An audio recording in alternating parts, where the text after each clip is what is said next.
परम पूज्य संत शिरोमणि आचार्य श्री 108 विद्यासागर जी महाराज के परम प्रभावक शिष्य अरहम योग प्रणेता परम पूज्य मुनि श्री 108 प्रणम्य सागर जी महाराज एवं परम पूज्य मुनि श्री 108 चंद्र सागर जी महाराज के मंगल आशीष से अरहम जीव दया भारत संस्कारित और मजबूत जैन समाज के निर्माण हेतु आर्थिक रूप से असमर्थ एवं कठिन परिस्थितियों का सामना कर रहे परिवारों के लिए कर रहा है अद्वितीय सेवा कार्य। आप सभी साधर्मी बंधुओं से अनुरोध है कि आप भी गौ ग्रास औषधि निधि कोष, बेटा बेटी शिक्षा निधि कोष, बेटा बेटी चिकित्सा निधि कोष, व्रती ब्रह्मचारी भैया दीदी निधि कोष और रोजी रोटी निधि कोष में 2500 रूपए प्रति माह या 1000 रूपए प्रति माह के साथ जुड़कर जीव दया और साधर्मी सेवा के इस पुनीत कार्य में अवश्य सहयोग करें। दान राशि नीचे दिए गए बैंक डिटेल्स में भेजकर रसीद के लिए 9717857614 पर अवश्य सूचित करें। अकाउंट नेम ओम अरहम सोशल वेलफेयर फाउंडेशन। संपर्क सूत्र 9717857614,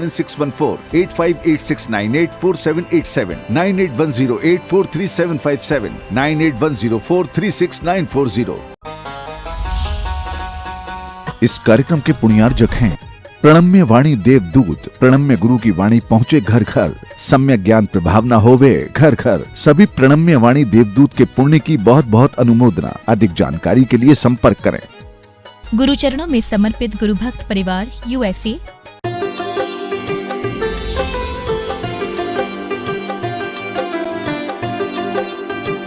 ऐसा कोई माता पिता नहीं मिलेगा, बहुत कम, एक आध लाखों में एक मिलेगा, कोई मिलेगा तो।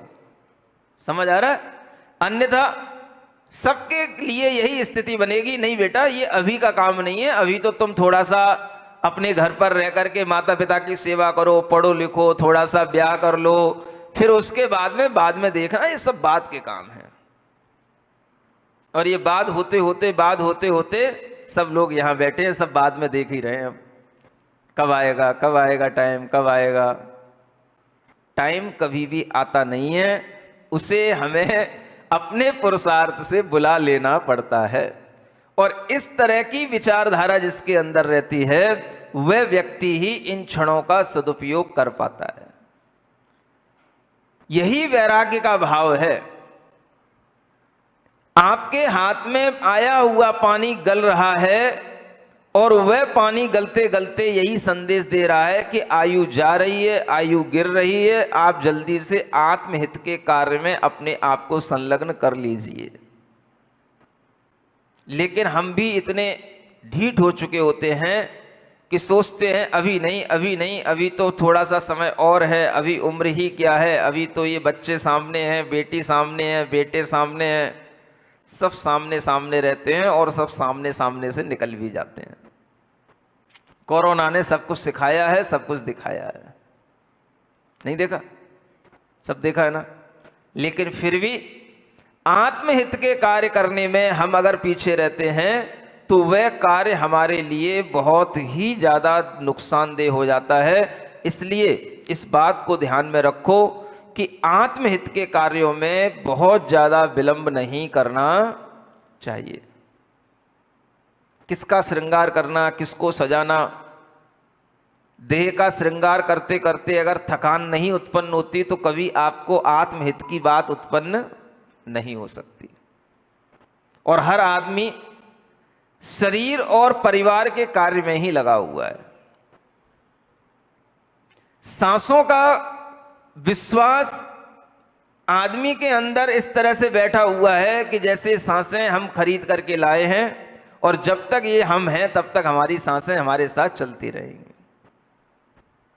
लेकिन हमेशा कभी ना कभी कवियों ने इस तरह की चेतावनी हमें दी है, मानव तू देह से न इतना दुलार कर, मानव तू सांसों से इतना मत प्यार कर, मानव तू देह से न इतना दुलार कर, मानव तू सांसों से इतना मत प्यार कर, सांसें छल जाएंगी किस क्षण विश्वास नहीं, आत्मा अविनश्वर है उसका श्रृंगार कर, आत्मा अविनश्वर है उसका श्रृंगार कर। किसका श्रृंगार करना है? आत्मा का श्रृंगार करना है। यह श्रृंगार तभी संभव है जब हमारे जीवन में ये विचार बना रहे कि हम धर्म को ही महत्व दें, धर्म ही हमारे लिए सब कुछ हो, तो श्रृंगार हो जाता है। और धर्म अगर हमारे जीवन में सब कुछ होता है तो फिर हमें हर समय धर्म और धर्मात्मा का स्मरण निरंतर बना रहता है। सुन रहे हो? आज सामने कुछ नए नए से लोग बैठे हैं, नया नया गुलाबी दुपट्टा डाल के हैं, सब जैन बंधु ही हैं, लेकिन आज अतिथि के रूप में क्यों उपस्थित हुए हैं? जो रोजाना उपस्थित होते थे उन्हीं में से अतिथि हो गए, या कुछ विशेष अतिथि होकर के यहां उपस्थित हुए हैं? रोजाना नहीं आते थे। आप अगर आज विशेष रूप से अतिथि बनकर के यहां आए हैं तो ये आपकी बहुत बड़ी गलती हो गई आज आने की। समझ आ रहा है? जैन बंधु होने के बाद में आपको विशेष रूप से अतिथि होकर के यहां पर इनवाइट किया जाए और आप यहां विशेष अतिथि के रूप में आए, ये अच्छी बात नहीं लगती। जैन बंधुओं के लिए तो चाहे वो कोई सोशल ग्रुप हो, चाहे कोई भी ग्रुप हो, हर किसी का कर्तव्य यहां पर बिना किसी इनविटेशन के आने का है और आना चाहिए। यह कार्य अगर जैन बंधुओं के लिए होगा निरंतर तो अच्छा लगेगा। लेकिन जैन बंधुओं को अगर आप अतिथि बना करके सामने बिठा लोगे तो ये हमारे कोप के पात्र बनेंगे। आगे अब गलती मत करना तुम। समझ आ रहा है ना? सुन रहे हो कि नहीं व्यवस्थापक को? हाँ, ये तुम्हारा कर्तव्य है। रोजाना हम इतनी कोई दूरियों पे नहीं है कि हम रोजाना आकर के उपदेश ना सुन सकें। अगर हमारे लिए समय निकलता है तो हम उस समय का सदुपयोग करना सीखें। हम अतिथि बनकर के वहां जाएं जहां पर हमारे लिए कोई एंट्री करने में दिक्कत होती हो, हमें कहीं किसी से पूछना पड़ता हो। ये तो तुम्हारी अपनी सभा है और अपनी सभाओं में अगर आप अतिथि बनकर के आएंगे तो फिर हमारे लिए ये बात अच्छी नहीं लगेगी। समझ आ रहा है? आप सभी के लिए ये भावना होनी चाहिए कि हम अपना मनोभाव इस तरह का बनाएं कि हम प्रतिदिन सभा में उपस्थित हों, और सभा में उपस्थित होते हुए भी अगर हम विशिष्ट हैं वास्तव में, तो आप इस साइड ना बैठ करके इस साइड बैठने की कोशिश करें तो आपको विशिष्टता का दर्जा प्राप्त होगा। अपने मन के अंदर इस तरह के भाव बनाओ कि अगर हमें किसी भी तरह से धर्म में श्रद्धा है तो वह धर्म की श्रद्धा हमारी दिखनी चाहिए। श्रद्धा होती है तो सिर चढ़ करके बोलती है। सिर चढ़ाना नहीं पड़ता किसी के लिए, सिर चढ़ करके श्रद्धा अपने आप बोलती है। जैसे रानी चेलना की बोलती है। रानी चेलना ने अपने अंदर जो भाव संजोए, जो श्रद्धा बनाई, आज अकेली होते हुए भी दूसरे राज्य में एक नारी, एक स्त्री दूसरे राज घराने में अकेली होते हुए भी कितनी समर्थ हो जाती है। कितना उसके अंदर एक विश्वास अपने आत्मा का उत्पन्न हो जाता है कि वह सबके सामने कहने के लिए तत्पर हो जाती है कि जैन धर्म से अच्छा दुनिया में कोई दूसरा धर्म नहीं है। ये अपनी श्रद्धा उसके अंदर से जब बोलने लग जाती है और वह उस श्रद्धा को बरकरार बनाए रखने के लिए अपनी परीक्षा भी देती है और दूसरों की परीक्षा भी लेती है। उसने उन बौद्ध गुरुओं की परीक्षा की और परीक्षा में जब देखा ये कोई भी त्रिकालदर्शी नहीं है, ये कोई भी सर्वज्ञ नहीं है, राजा श्रेणिक ने उनसे कहा कि तुमने क्या कर दिया, मेरे गुरुओं का अपमान किया। तो उसने कहा अपमान नहीं किया, मैंने परीक्षा ली थी। उन्होंने दंभ भर करके मुझसे कहा था ये हमारे धर्माचार्य त्रिकालदर्शी हैं, परम ज्ञानी हैं, इनके ज्ञान की परीक्षा मैंने ली थी। जब श्रेणिक ने यह सुना कि इस तरीके से परीक्षा लेने के उपरांत इस रानी के मन के अंदर ये भाव आया तो उस श्रेणिक थोड़े से शांत तो हो गए, लेकिन उन्हें लगा कि कहीं ना कहीं हमें ऐसा लग रहा है कि रानी के अंदर बौद्ध धर्म के प्रति द्वेष का भाव है, जबकि रानी के अंदर बौद्ध धर्म के प्रति कोई द्वेष का भाव नहीं। वो अपनी धर्म साधना कर रही थी। बौद्ध गुरुओं ने ही आकर के, भिक्षुओं ने ही आकर के राजा को भड़काने का प्रयास किया कि राजन, यहां से बौद्धों का प्रभाव समाप्त हो रहा है, अपनी रानी को समझाने की कोशिश करो। तो राजा ने कहा तुम ही समझाने चले जाओ, और वो गए तो वो उसके चक्कर में ऐसे पड़े कि उन्हें अपमानित होकर के वहां से निकलना पड़ा। लेकिन कुछ दिनों के बाद में फिर एक घटना घटित होती है। उसी राजा के राज्य में एक बहुत बड़ा फिर से बौद्ध भिक्षुओं का एक संघ आने लगा। संघ का आगमन होना है और सभी प्रजाजन उस संघ की आगवानी के लिए जाएगी, क्योंकि राजा बौद्धों को मानने वाला है। अब उस समय पर राजा चिलना रानी से कहता है बौद्ध भिक्षुओं का संघ आ रहा है, आपको भी उनकी आवभगत के लिए चलना है और आपको भी उनका आदर सत्कार करना है। तो रानी चिलना कहती है कि मैं कभी किसी का निरादर नहीं करती राजन, आपको ये गलत फहमी हो गई है कि मैंने एक बौद्ध भिक्षुओं का पहले अपमान किया, उसका मैंने आपको कारण बताया था, और अगर आपकी यही जिद है कि हम उनके लिए सामने पहुंचे, हम उनके पास जाएं, तो हम चलेंगे, आप चिंता नहीं करो। लेकिन गुरु तो हम उन्हें तब मानेंगे जब वो हमारी परीक्षा में सफल हो जाएंगे। हम कोई ऐसे लोग नहीं हैं जो किसी भी तरह के चमत्कार या किसी भी तरह की बहुतायत संख्या को देख करके हम कोई भी अपने भावों में बह जाए। आप कहते हो कि वह बहुत बड़े प्रभावक हैं, बहुत बड़े धर्म गुरु हैं, ये बहुत बड़े क्या होते हैं? अगर कोई वास्तव में भीतर से सच्चा है तो उसे बहुत बड़ा होने की भी जरूरत नहीं है। सच्चा आदमी अकेला भी होगा तो हम उसको गुरु मान लेंगे, उसके साथ में 500 की फौज है इसलिए बड़ा है, ये हमारे लिए नहीं हो सकता है। हम परीक्षा लेंगे। मुझे विश्वास है कि जिस तरीके के जैन गुरु होते हैं, निर्ग्रंथ गुरु होते हैं, अगर उस तरीके की साधना, उस तरीके का आडंबर रहित सच्चा आचरण, उस तरीके का दंभ रहित, उनका भाषा का किसी भी तरीके का कार्य, बोलने का कार्य अगर उनका होगा, और हम उनकी परीक्षा लेकर के अगर ये समझ पाए कि भीतर से सच्चे हैं, तो राजन आप बिल्कुल चिंता नहीं करो, हम उन धर्म गुरुओं को भी मान लेंगे, हम बौद्ध धर्म की शिक्षाओं को भी ग्रहण कर लेंगे, हम बौद्ध बन जाएंगे, लेकिन बिना परीक्षा के नहीं।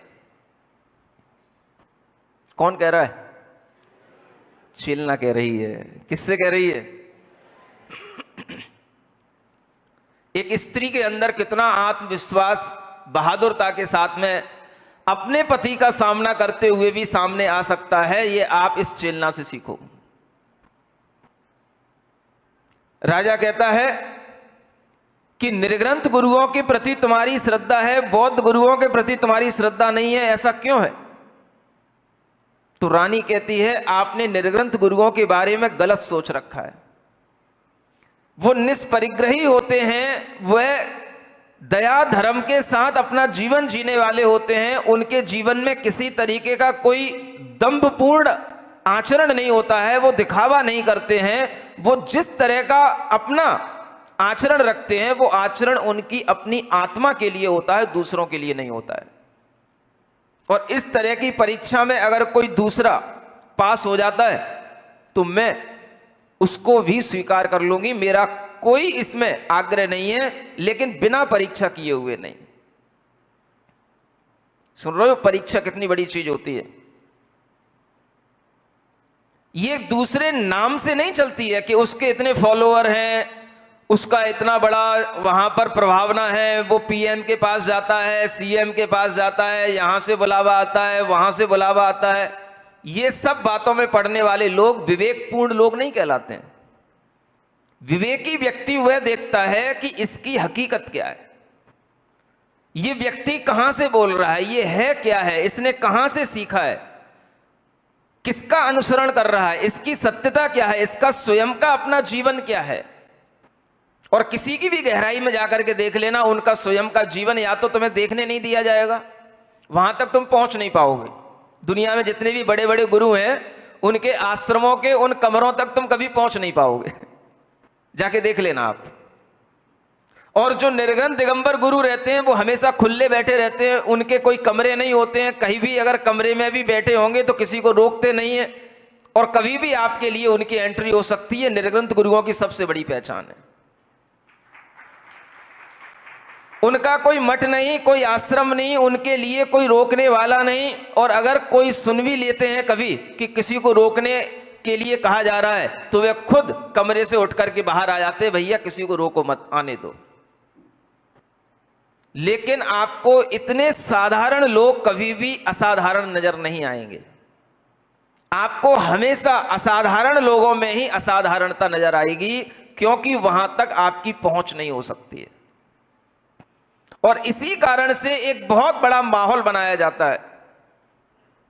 बड़े बाबा, बड़े बाबा, बड़े गुरु, ये जो बड़ा बड़ा जो माहौल बनाया जाता है, ये माहौल इसीलिए बनाया जाता है। लेकिन जो वास्तव में विवेकी लोग होते हैं, वो हमेशा असली की पहचान, नकली की पहचान जानते हैं। ये असली और नकली की पहचान अगर आपको नहीं आई, तो आप कभी भी विवेकवान नहीं कहला सकते, आपके अंदर कभी भी सच्ची श्रद्धा नहीं आ सकती। केवल चमत्कारों से, विभूति भूति लगा लेने से, किसी भी तरीके का मंत्र फेंक देने से, किसी भी तरीके की कोई भी ऐसे आयोजन कर लेने से जिसमें कि भीड़ दिखाई दे जाए, इससे विवेकी लोग चमत्कृत नहीं होते हैं। अंधविश्वासी लोग, जिन्हें केवल भीड़ को देख करके चलना है, वो तो हो जाएंगे। लेकिन विवेकवान पुरुषों के लिए तो यही चाहिए कि व्यक्ति की सच्चाई क्या है और व्यक्ति के व्यक्तित्व की सच्चाई क्या है। रानी चेलना ने कहा, मेरा कोई आग्रह नहीं है, जिस तरह से बाजार में अनेक तरह की दुकानें होती हैं राजन, ऐसे धर्म की भी सबकी अपनी अपनी दुकानें मान के चलो। मैं किसी की निंदा नहीं कर रही हूं, लेकिन हर दुकान पर माल सच्चा होता है ऐसा नहीं कह सकती। माल जिस दुकान पर सच्चा होगा, मैं उसी दुकान की ग्राहक बनूंगी, बस मेरा इतना ही आग्रह है और कोई आग्रह नहीं है। सच्चे माल की परख तो करनी पड़ेगी, सच्चे गुरु की परख, सच्चे देव की परख। कह देने से कोई सर्वज्ञ बन जाता है? सर्वज्ञता की तो परख कर ही ली थी उसने। अब बात आई आगे, उन भिक्षुओं के समक्ष जाना है तुम्हें, चली जाऊंगी, आप चिंता नहीं करो। भिक्षु आए, राज्य के एक बहुत बड़े किसी बगीचे में, उद्यान में एक बहुत बड़ा मंडप बनाया गया, और उस मंडप में वो सारे भिक्षु उपस्थित हुए। सब लोग आए, सबके लिए दर्शन हो रहे थे। रानी भी वहां पर चलने के लिए तत्पर हुई, और रानी वहां पहुंची अपनी पालकी के साथ में। और जब रानी के आगमन का समाचार मिला, तो वहां के सारे भिक्षु बिल्कुल शांत भाव से बैठ गए। सब बिल्कुल ध्यान में बैठ गए, जैसे कि पहले किसी ने उनको बता दिया हो। जब सब ध्यान में बैठ गए, तो रानी ने देखा कि यहां पर ये सब लोग बिल्कुल ध्यान में बैठे हैं, तो वहां पर खड़े हुए उन्हीं के एक संगस्थ ब्रह्मचारी से उससे पूछ लिया कि भाई ये लोग क्या कर रहे हैं? बोले ये लोग ध्यान में हैं। तो ध्यान में एक कहां पहुंच जाते हैं? तो ध्यान में मोक्ष में पहुंच जाते हैं। कहां पहुंच जाते हैं? मोक्ष में पहुंच जाते हैं, सिद्ध लोक में पहुंच जाते हैं। ये अपनी देह का इन्हें आभास नहीं रहता है, ये इतने परम ध्यानी है कि ये सिद्ध लोक में पहुंच जाते हैं, ये अभी मोक्ष में है। तो रानी ने सोचा ये सभी मोक्ष में है, ये सभी मोक्ष में पहुंच गए हैं, तो फिर इन्हें मोक्ष में ही रहना चाहिए। तो रानी ने एक कौतूहल बस क्या किया कि उस पंडाल के आगे आग लगवा दी, और हल्ला हो गया, आग लग गई, आग लग गई, आग लग गई। और जैसे ही हल्ला कानों में पहुंचा, आग लग गई, आग लग गई, तो सारे वो बौद्ध भिक्षु उठ करके पंडाल से बाहर दौड़ने लग गए, भागने लग गए, बाहर आ गए। सुन रहे हो? अब रानी ने तो ये तमाशा कर दिया और ये बात पहुंच गई राजा तक। जब रानी राजमहल में पहुंची तो राजा और कुपित हो गया। क्या कर दिया तुमने आज? इसी के लिए वहां गई थी, आग लगाने के लिए गई थी। यही सिखाया तुम्हें तुम्हारे धर्मगुरुओं ने, यही सिखाया तुम्हें भगवान महावीर स्वामी ने कि दूसरों के पंडाल में जाके आग लगा देना। राजा कुपित हो गया। क्या तुम्हारे धर्म में दूसरों के लिए इस तरीके से आग लगाना, उनकी हिंसा कर देना सिखाया गया है क्या?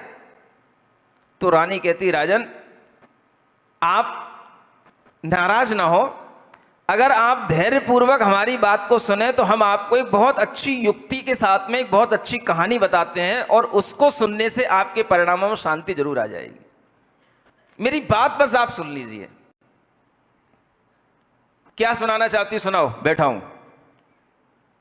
आप नाराजी से मत सुनिए, शांति से सुनिए, तो मैं आपके चित्त का समाधान कर पाऊंगी। राजा बैठ गया और रानी सुनाने लग गई।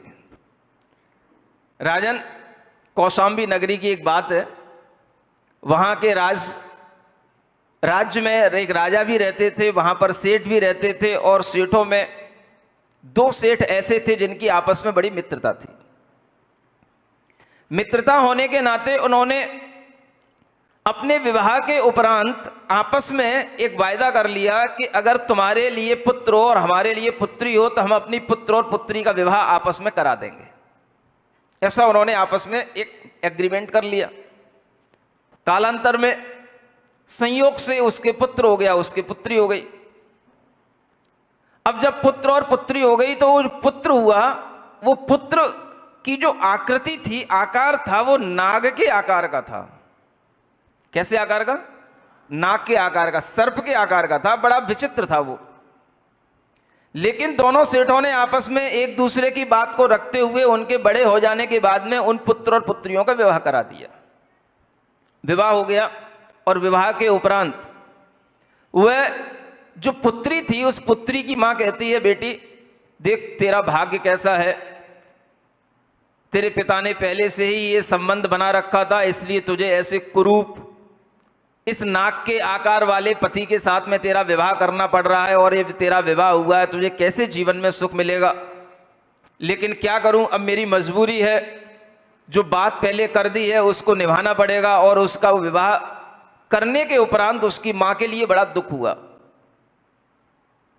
बेटी कुछ दिनों तक जाकर के उस पति के साथ में रही, और फिर जब घर पर वापस आई तो फिर उसकी मां ने कहा, बेटी तू दुखी है कि सुखी है?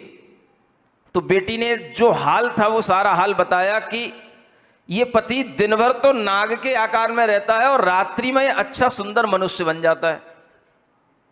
तो रात्रि में तो ये हमारे लिए सुख का कारण बन जाता है, लेकिन दिन में दुख का कारण बनता है। तो उसकी बेटी ने उससे कहा कि ये दिन में और रात में जब इस तरह से भेष बदल लेता है तो मैं ये सोच रही हूं कि आखिर ये कब तक चलेगा। सभी लोग ये समझते हैं कि इसका पति कितना कुरूप है, लेकिन ये रात्रि में अपने आप बहुत सुंदर मनुष्य बन जाता है और दिन में ये नाग बन जाता है। क्या करे? तो उसकी मां ने कहा, बेटी एक काम करना, जिस समय पर ये अपना शरीर बदलता है उस शरीर को तू एक संदूके में बंद कर लेना, और उसका वह शरीर बदलता हुआ उसे दिखाई देता था, और उसने उस शरीर को एक दिन संदूके में बंद कर लिया। कौन सा शरीर? जो नाग का शरीर होता था। शाम के समय पर, रात के समय पर वह शरीर छोड़ देता था और दूसरा शरीर बना लेता था। अब वो जब संदूके में बंद कर दिया तो फिर उस मां ने उस शरीर को उसके लिए बुला लिया और उस संदूके में आग लगा दी। आग लगने से क्या हुआ, वो शरीर उसका जल गया और हमेशा के लिए वो सुंदर मनुष्य बन करके रहने लग गया। उसकी बेटी हमेशा के लिए सुंदर मनुष्य के सुंदर पति के साथ में रहने लग गई। समझ में आया कुछ? ये कहानी किसने सुनाई? चेलना ने सुनाई। किसको सुनाई? श्रेणिक राजा को सुनाई। राजन, इसी तरह से हमसे कहा गया था ये परम समाधि में लीन हो गए हैं, ये मोक्ष में पहुंच गए हैं, ये सिद्ध लोक के वासी हो गए हैं, इनका ध्यान इतना उत्कृष्ट है कि अब इन्हें अपनी देह का भी भान नहीं रहा है।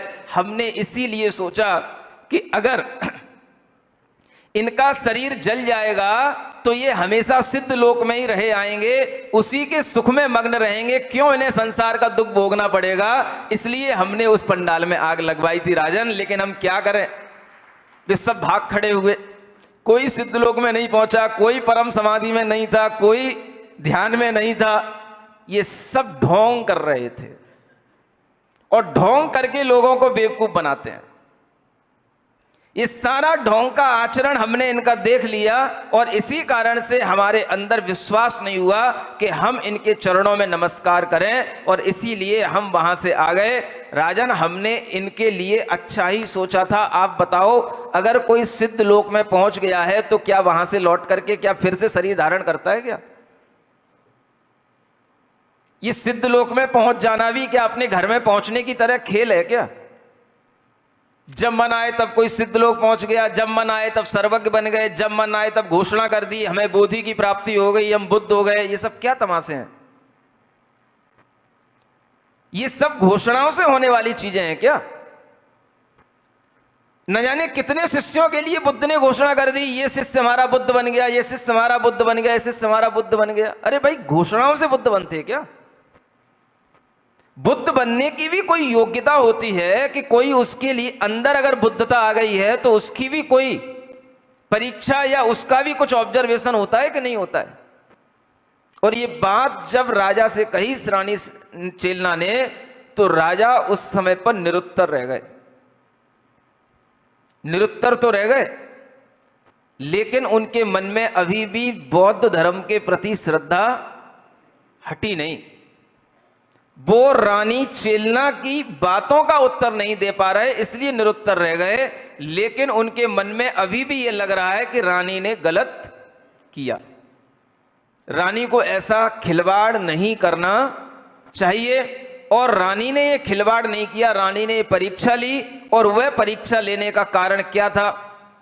तो उनका ये ढोंगी आचरण दिखाना और लोगों के सामने प्रस्तुत करना कि हम मोक्ष में पहुंच जाते हैं, और मोक्ष में पहुंच गए तो फिर मोक्ष से लौट करके क्यों आ जाते हैं, ये बताने के लिए रानी ने इस तरह का कृत्य किया। लेकिन राजा के लिए इस बात से भी बड़ी परेशानी हुई, और राजा मन ही मन रानी के प्रति थोड़ा सा बिगड़ गया।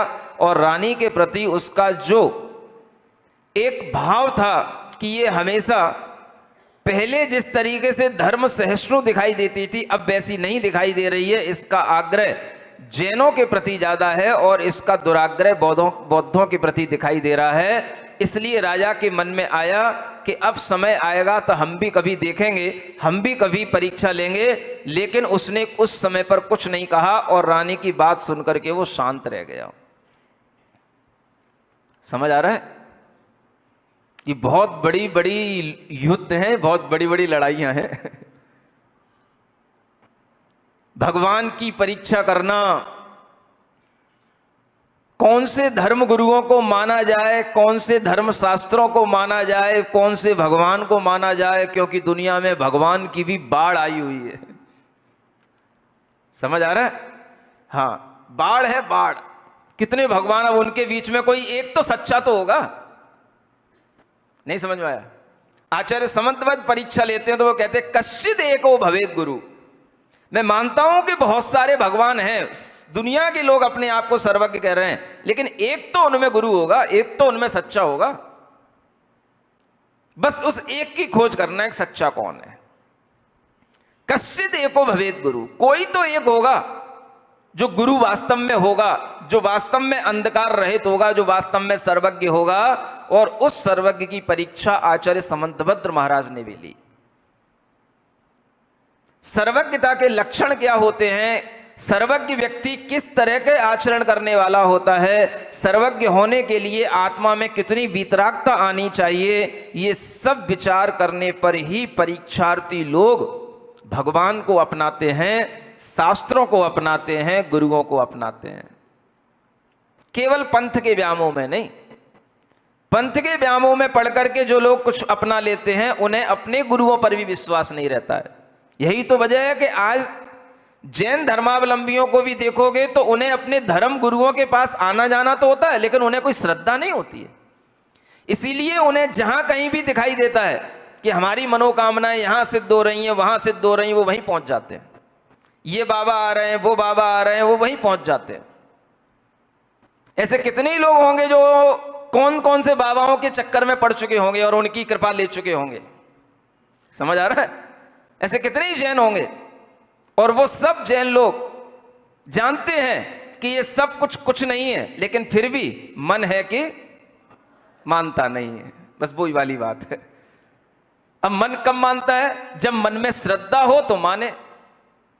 इसलिए जैन धर्मावलंबियों का भी अपने जैन गुरुओं के प्रति विश्वास नहीं होता, ये बात पक्की होती है। क्योंकि वो भी जब कभी आएंगे, जब कभी सामने बैठेंगे, जब कभी उनके लिए कुछ भी देखने को मिलेगा तो उनके अंदर भी ज्ञान तो है नहीं है, क्या देखेंगे? जब आदमी के अंदर कोई ज्ञान हो, श्रद्धा हो, तब तो वो अपनी दृष्टि से किसी दूसरे को देखे।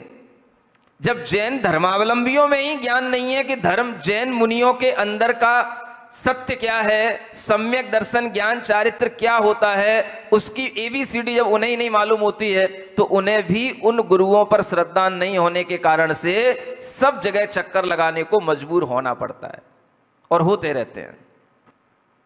समझ आ रहा है?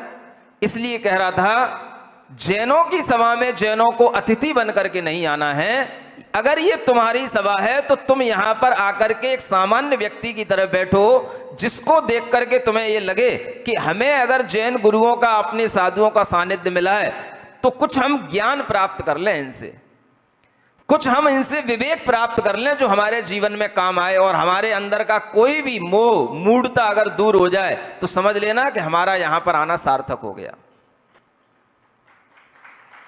अपनी मूढ़ताओं को दूर करने के लिए यहां आओ। जो हमारी बुद्धि में भ्रम पड़े हुए हैं उनको दूर करने का अगर आपको कोई सौभाग्य मिलेगा तो तभी मिलेगा जब आप 1 घंटा यहां सुनोगे। समझ आ रहा है? अतिथि बनकर के जब कभी दर्शन करने आओगे तो उससे कुछ नहीं होगा, क्योंकि आपको कुछ पता ही नहीं है देव किसे कहते हैं, शास्त्र किसे कहते हैं, गुरु किसे कहते हैं। गुरु के प्रति भक्ति होने पर हमारे मन के अंदर अपने आप ऐसे भाव उमड़ते हैं कि अगर गुरु हमारे आसपास हैं तो उनके दर्शन किए बिना तो हमारे अंदर भोजन जाना ही नहीं चाहिए। लोगों के अंदर, कम से कम शहरवासियों के अंदर तो ये नियम हो जाना चाहिए कि जब गुरु चर्या पर निकल जाते हैं उसके बाद ही हमारा भोजन शुरू हो। इतनी भी अगर भावना आ जाती है तो ये बहुत बड़ी श्रद्धा की भावना कहलाती है। गुरु का समय होता है चर्या पे निकलने का 10 बजे का। जब उनके लिए आहार करने को निकल जाएं उसके बाद ही हम अपना भोजन करेंगे, तभी भोजन होता है ना। पहले गुरु का भोजन हो जाए उसके बाद में हम भोजन करेंगे। भले ही वो उस दिन भोजन करने निकले ना निकले कोई बात नहीं, लेकिन कम से कम ये विचार आता रहे गुरु कहीं भी हो, यहां हो वहां हो, उनका समय होता है 9:30 बजे से लेकर के 10, सवा 10 बजे तक का। हम उतना समय निकालने के बाद ही भोजन करेंगे। अगर दर्शन उपलब्ध हुए तो हम दर्शन करके भोजन करेंगे, और अगर हम कहीं दूर हुए तो भी हम उस टाइम को निकलने के बाद भोजन करेंगे। कम से कम शहरवासियों के अंदर यह भावना होनी चाहिए, पूछताछ होनी चाहिए। महाराज कितने बजे आहार के लिए निकले? इतना तो जिज्ञासा रखो अपने अंदर, इतनी तो पूछताछ रखो। ये रोजाना का भाव आपके लिए श्रद्धा के साथ उत्पन्न होने वाला भाव होगा, और ये भाव तभी आएगा जब आप में श्रद्धा होगी। नहीं तो हमें पता ही नहीं है कहां क्या हो रहा है, कब क्या प्रोग्राम हो रहा है, कहां क्या आयोजन हो रहा है। जब बुलाया जाएगा तब तो पता पड़ेगा महाराज हमारे पास तो कोई इनविटेशन आया ही नहीं। ये बातें जब हम समाज जन के मुंह से सुनते हैं तो मुझे बिल्कुल भी अच्छा नहीं लगता। मुझे लगता ही नहीं कि ये व्यक्ति कोई समाज का व्यक्ति है।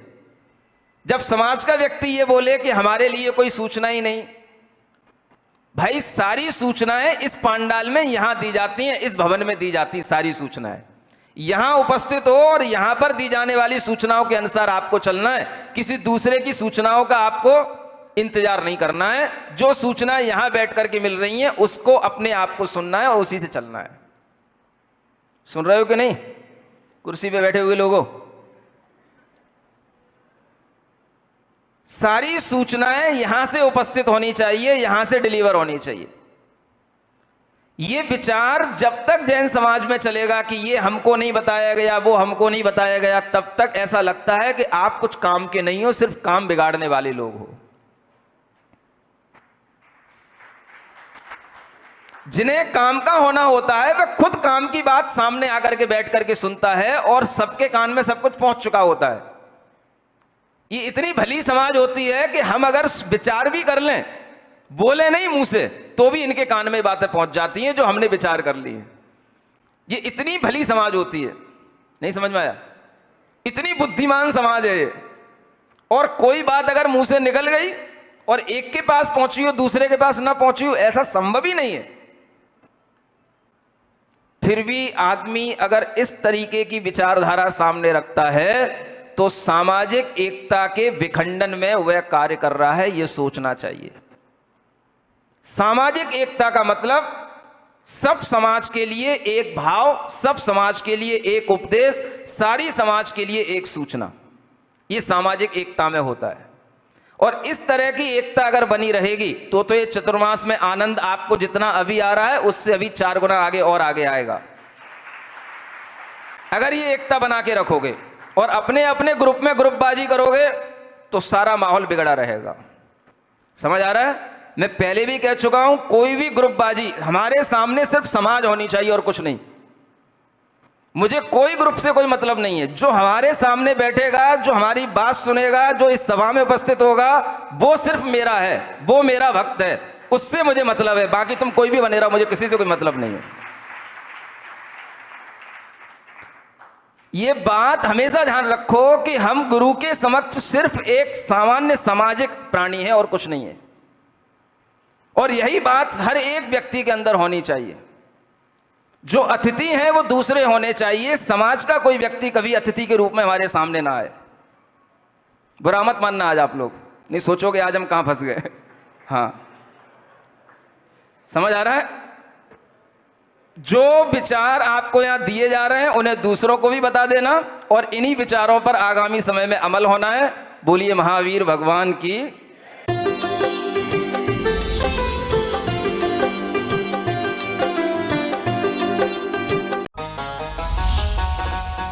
इस कार्यक्रम के पुण्यार जग थे प्रणम्य वाणी देवदूत। प्रणम्य गुरु की वाणी पहुंचे घर घर, सम्यक ज्ञान प्रभाव न होवे घर घर। सभी प्रणम्य वाणी देवदूत के पुण्य की बहुत बहुत अनुमोदना। अधिक जानकारी के लिए संपर्क करें। गुरुचरणों में समर्पित गुरु भक्त परिवार USA। परम पूज्य संत शिरोमणि आचार्य श्री 108 विद्यासागर जी महाराज के परम प्रभावक शिष्य अरहम योग प्रणेता परम पूज्य मुनिश्री 108 प्रणम्य सागर जी महाराज एवं परम पूज्य मुनिश्री 108 चंद्र सागर जी महाराज के मंगल आशीष से अरहम जीव दया भारत संस्कारित और मजबूत जैन समाज के निर्माण हेतु आर्थिक रूप से असमर्थ एवं कठिन परिस्थितियों का सामना कर रहे परिवारों के लिए कर रहा है अद्वितीय सेवा कार्य। आप सभी साधर्मी बंधुओं से अनुरोध है कि आप भी गौग्रास औषधि निधि कोष, बेटा बेटी शिक्षा निधि कोष, बेटा बेटी चिकित्सा निधि कोष, व्रती ब्रह्मचारी भैया दीदी निधि कोष और रोजी रोटी निधि कोष में 2500 रुपए प्रति माह या 1000 रुपए प्रति माह के साथ जुड़कर जीव दया और साधर्मी सेवा के इस पुनीत कार्य में अवश्य सहयोग करें। दान राशि नीचे दिए गए बैंक डिटेल्स में भेजकर रसीद के लिए 9717857614 पर अवश्य सूचित करें। अकाउंट नेम ओम अरहम सोशल वेलफेयर फाउंडेशन। संपर्क सूत्र 9717857614 8586984787 9810843757 9810436940।